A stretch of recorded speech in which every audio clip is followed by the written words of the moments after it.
Kamusta morning, everyone? Bati ka na muna, Marcos, sa mga people. Hello, everyone. Good morning. Breakfast tayo, guys. Chicken long, skinless longganisa.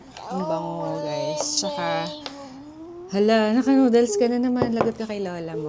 Ako na, wala magsasabi kung hindi na nanonood si Lola. Tapos pagagalitan tayo. Palaging noodles ang ulam ni Marcos.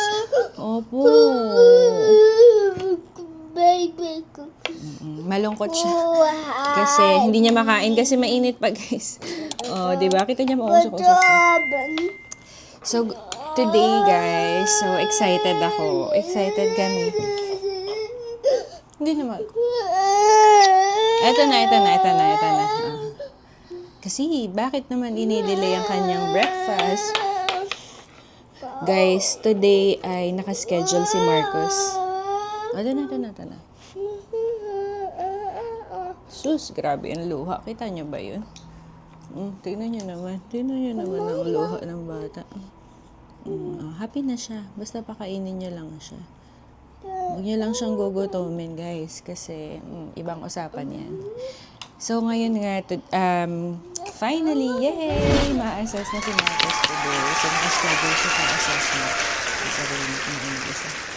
Ayan, nakaschedule sa for assessment. So, wala akong masyadong idea kung ano assessment na yun, no? Pero more on development. Siguro para, hindi ko alam kung diagnostic yun na assessment. Kasi guys, ang naging sistema namin, nung pagdating namin, nung finally nakapagpa-check up na kami sa, well baby check up, saka lang napaschedule si Marcos ng, developmental pedi assessment. Pero ang sabi sa amin, ang scheduling daw is within 12 months. So, ganun katagal. So, yung schedule na yun, till now di pa kami napapa-schedule. So, nag-aantay pa rin kami doon, ha. Tapos itong assessment na to is doon to sa school ni Alona kasi nung nung nag-enrollment, sinama ni Daddy si Marcos. Nandun yun sa ibang vlog namin. Sinama si Marcos. So, may nakakita sa kanya na isang booth doon ng isang teacher doon sa sa school na yon na tinanong siya kung about sa niya. Siguro napansin na may something kay Marcos. As yun.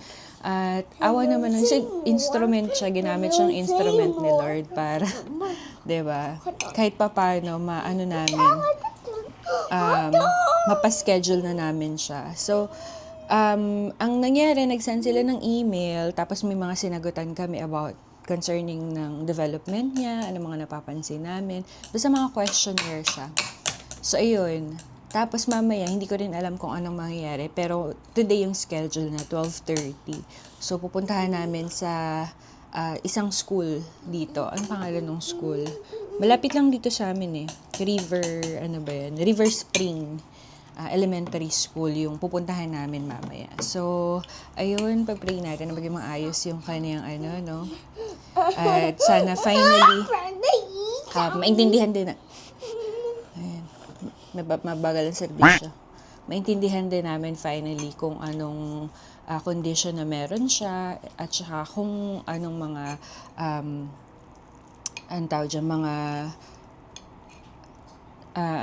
mga therapy na pwede sa kanya. So, yan. So, 3 na siya ngayon, guys. September 17, 2025. So, ayan, wala yun bayad, guys. So, ang saya, 'di ba? So, kahit malaki yung tax na binabayaran natin dito sa Jamaica, sa mga ganong bagay, kahit papaano nakakabawi tayo, no? So, at saka magandang program nila dito sa mga bata. Talagang inaalagaan nila yung mga bata dito. Tsaka marami silang mga program. So, kita mo kung saan napupunta yung mga pinaghihirapan nating mga tax. So, ayun. So, mamaya samahan namin kayo. Hindi rin namin masyado pang alam, no, kung anong magiging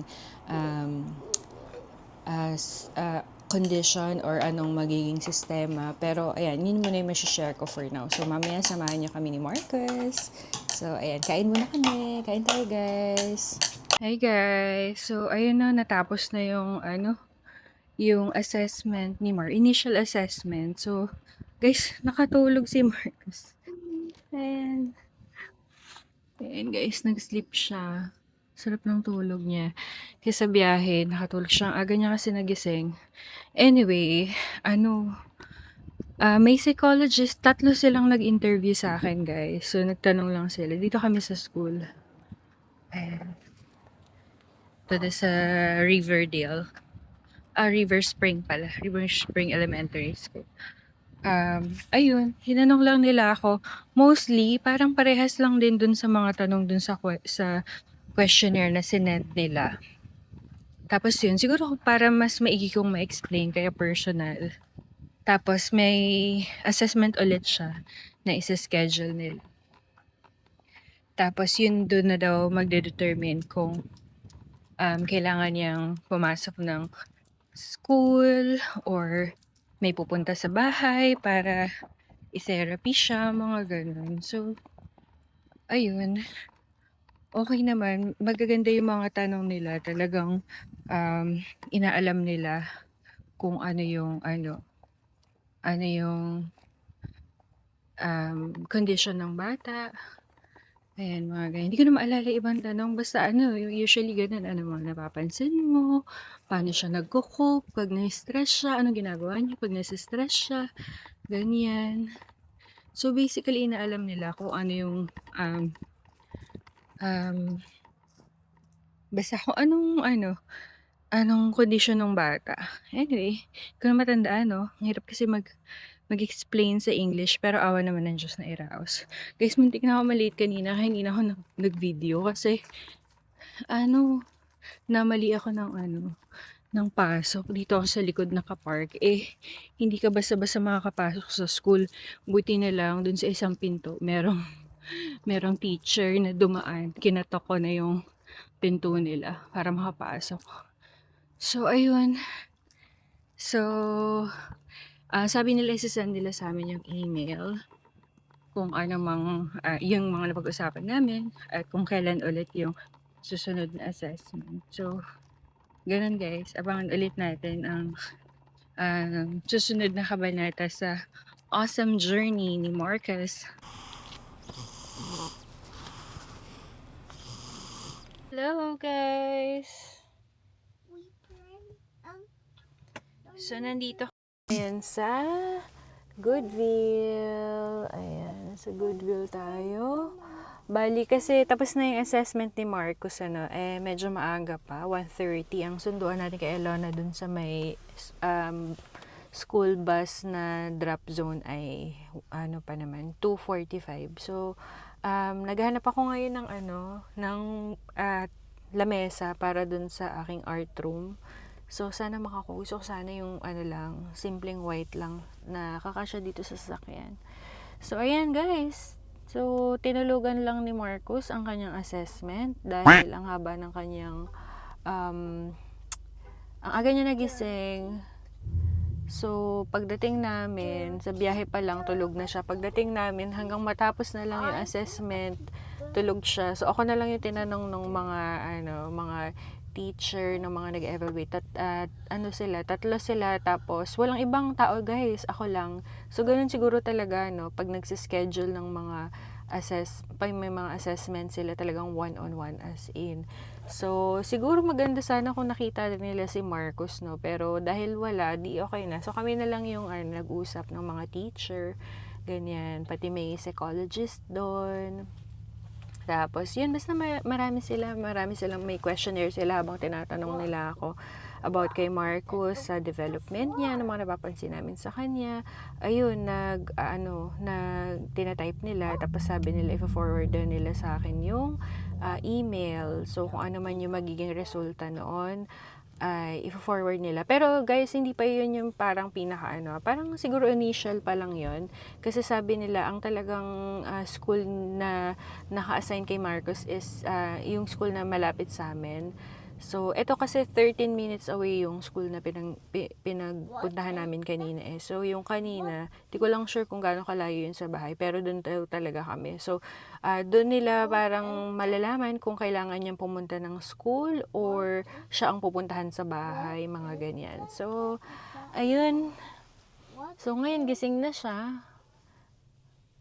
Oh, yan. Gagala na kami. So, ayan, tingin lang tayo. Samahan niyo ako. Sana may makita ko, guys. Tsaka upuan din sana. Mabilis lang. Tapos, uwi na rin tayo kasi darating na si Ate Alona. Okay. Tara, samahan niyo kami. Ayan. Welcome to Goodwill.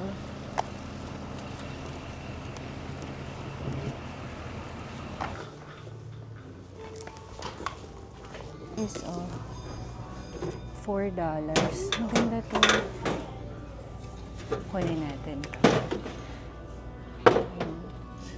Parang mini table lang. Kunin ko ito. Marker board.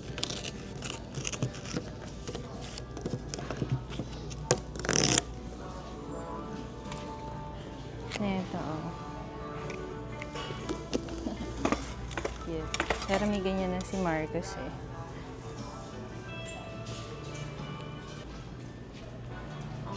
Sold. Sold na. Desk. Wala guys. Hindi ako nakabili ng upuan. Ito lang nabili ko. Ano siya, toolbox. Pink. Tapos may mga tools din siya sa loob. Konting tools. Ay, tools. $3. Tapos, itong cute na ano, pang decorate. Hilig ako sa cactus eh, pero hindi ako para hindi tayo problema, buhayin sila. $1.99. Tapos, itong ano, isang pack ng mga makeup, hindi pa ganun. So, nakita ko itong maganda to guys. So, itong super stay. Tinignan ko, hindi naman siya expired. Tapos, mga sealed pa siya. $3.99. So, ang dami. Actually, ito lang yung gusto ko dyan. Naubusan na kasi ako ng anong tawag dyan? Yung liquid foundation. So, ang dami nito guys. So, pwede mong pagsama-samahin. So, okay yun, di ba? $3.99, di ba? Nag-dispose ng mga makeup na, siguro sa mga nagtitinda to. Kasi mga pa eh. May mga sealed pa. Yan, mga bago pa siya. So, yun lang. So, total ko is $9. Ayan. So, wala naman ako masyadong nabili. Hindi ako nakakuha ng upuan sa and lamesa. Ganun lang naman. Minsan swerte, minsan hindi. So, punta na tayo kay Alona. Magsusundo na tayo. Guys, punta tayong Sam's. Parang rin to, Costco. Dito tayo pizza. Merienda tayo. So guys, tignan nyo daw yung kanyang drawing.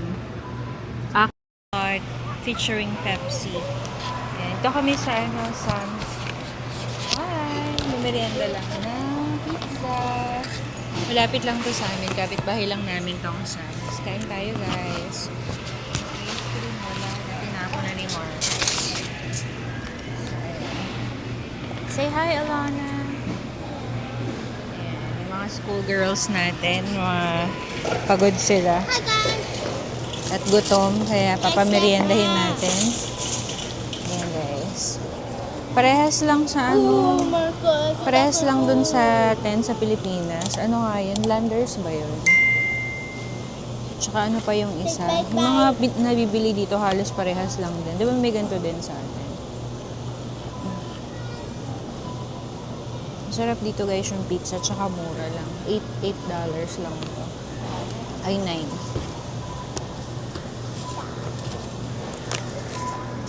Kain tayo!